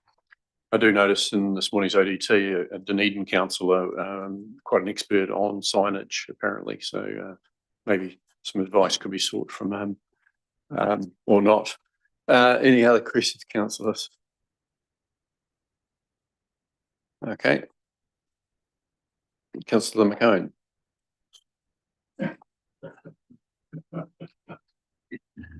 Look, I commend all the work that's been done, but as I've said before, it's not high on my priority list. I think we've got others to do. So thank you for all the work, but I'm actually not that much in favour of what we're doing. Okay, does someone want to move? Mayor Kitchen, this is a question. Presumably the recommendation would have to be amended slightly to read something like the council adopts a refreshed Waitaki District brand logo identified in option 1 as the foundational work. Would that be correct? Happy with that. Yeah, that's fine. Absolutely. On with it. Thank you, Councillor Hopkins. Do we have a seconder? Halilele, thank you.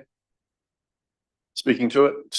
Yeah, look, I just want to make this point. I'm sure there's going to be additional unhappy letters, but I think the key message here, and I know Mr. Henderson mentioned the fact that I commented in respect of one matter, all of people's ability to misunderstand things. I think it's really important in this context that there has been some misunderstanding that this symbol, this logo, is going to be the sum total of how we promote ourselves. It's not. It's an element in other designs. It's an element in the gateway signs that will include visuals, images of the district. It's going to be a small part of the signs identifying settlements. So it's like a full stop at the end of a sentence in a sense, or something of that nature. It is not the sum total of the brand. And I do hope that message can be conveyed to people, because I think it's important. Thank you. I take on board Councillor McCone's comments before, but equally it is something that's important to quite a few people out there, because we constantly get criticised about the state of the town entrance signs, and this is a key project for a lot of people as far as that goes. They want to be proud of their towns, and they want their entrances to look good, and they want, I believe, signage that looks good and that represents them. So for me, it's just, I've been waiting a long time to get on with those signs. They're embarrassing. I think we all want them changed, and the sooner we get on with it, the better. And it is utilising funding that came from, would have gone to Tourism Waitaki.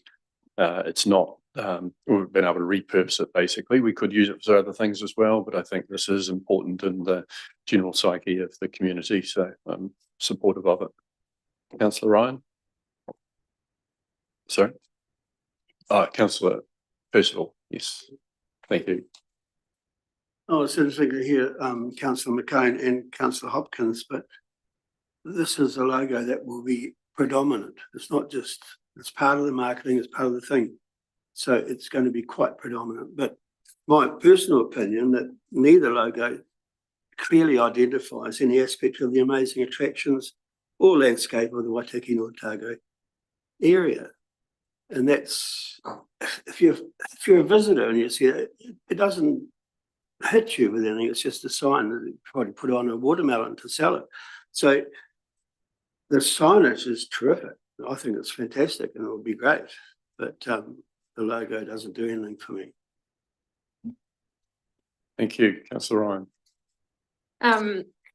Our district signage desperately needs to be updated, and at a time that we are talking about how we can be cutting costs and getting the best value for money, you know, yes, this logo might not spin everyone's wheels and set the world on fire, but it's a classic, more modern logo that will have longevity and mean that we don't have to be updating, especially if we are using materials that will last for a long time when we do update our signage. So yeah, I mean, I'm supportive of option 1 and the refresh logo, and I'm really excited to see how it can be used to improve our district's marketing. Thank you. Anyone else? Councillor Holding? Yeah, it is a little bit of a shame that the whole debate out there in the community has come down to the logo, when we should really be celebrating what we all share, and which is part of the story and identity. I think that probably might not resonate with everyone now, but the work that we do behind it now and build it will be when we get buy-in from the thing. That's probably what we should focus more on. So I'll be supportive. Thank you. Nothing else? I will put it then. Those in favour of the motion say aye. Aye. And those against? That is carried. Thank you. Right, that finishes the public part of our agenda. We've got a couple of sets of minutes and one report in the public excluded. Would someone like to move that we move into PE now, please? Councillor McCone, Deputy Mayor Haley, thank you. Those in favour say aye. And against? That's carried. Thank you. Thanks to everyone who's watched the live stream and everyone who has participated and contributed to our meeting today. So thank you very much. With that, I'll adjourn briefly while we get the live stream switched off.